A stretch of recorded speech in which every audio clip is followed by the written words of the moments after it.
meeletu aeg, mu sees vaikne tee. Kadunud ööd mulle enam haiget ei tee. Tuules mu mõtted vaikivad veel, kannavad unistust, mis alles on veel. Mis alles on veel.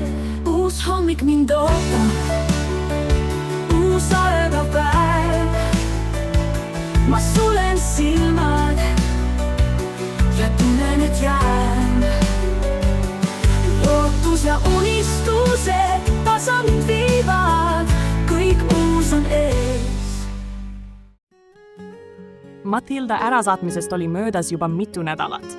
Elu näis olevat tagasi vajunud oma tavapärasesse rütmi, aga see oli petlik rahu. Vaikuse all hõngusid veel kustumata sööd. Ühel sügisesel oktoobri õhtul sõitis Elena töölt koju.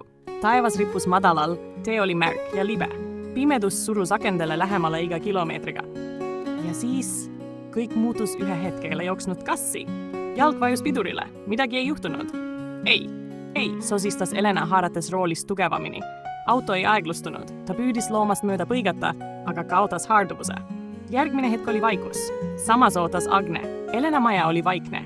Kell tiksus, aga aeg venis. Telefon ei vastanud. Mure kasvas iga minutiga, kuni lõpuks telefon helises. Agne, siin teed, kostis tõsine hääl. Elena tegi avari, ta viidi teadvusetuna haiglasse. Maailm jäi hetkeks seisma. Haiglas kohtusid nad lõpuks. Agne astus valisse ettevaatlikult. Elena lebas voodis, näol kriimud ja otsmikul tumedam verevalum. Elena, kuidas sa ennast tunned? Küsis ta vaikselt. Elena avas silmad. Veidi uimane, aga vist elus. Agne hingas sügavalt välja. Elus jah, aga ma olin päris hirmul. Hetkeks jäi nende vahele vaikus. Tee peal märkasin kassi, alustas Elena tasakesi. Hakkasin pidurdama, aga pidur ei toiminud. Agne pilk teravnes. Mis mõttes? Püüdsin mööda põigata ja rohkem ei mäleta. Mõte ei õhku rippuma. Järgmisel päeval tuli Teed tagasi. Ta istus voodi kõrvale ja vaatas Elenale tõsiselt otsa. Auto vaadati üle, pidurid olid ära rikutud. Mida? Elena hääl värises. Kes? Vara öelda, aga kriminaalmenetlus algatati. Elena vaikis hetke. See auto on ju Agne oma. Või teab keegi, et sina seda kasutate, vastas Teed vaikselt. See mõte ei kadunud. Samal ajal linnas istusid kohvikus vastamisi Diana ja Anna. Naised, kes kunagi töötasid koos kesklinna riidepoes, jagasid vahetusi, kohvipause ja nalju.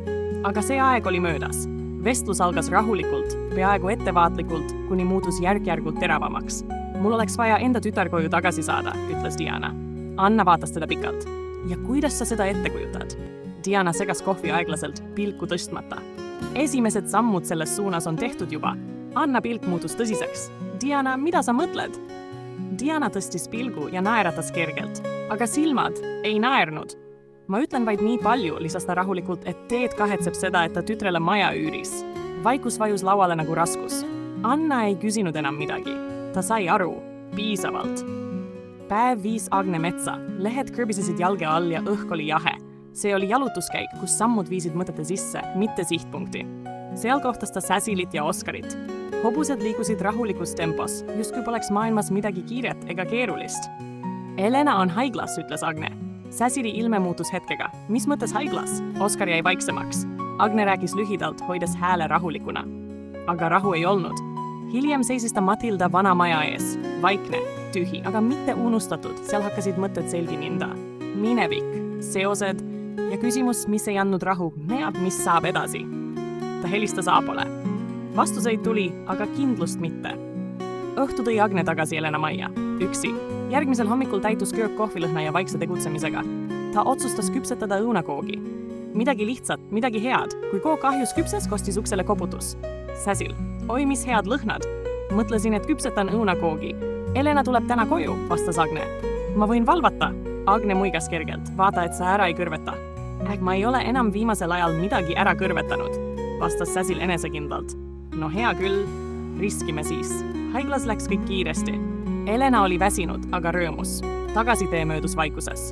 Soe valgus, kohvilõhn ja värske kook lõid köögis hetke, mis tundus korraks lihtne ja päris.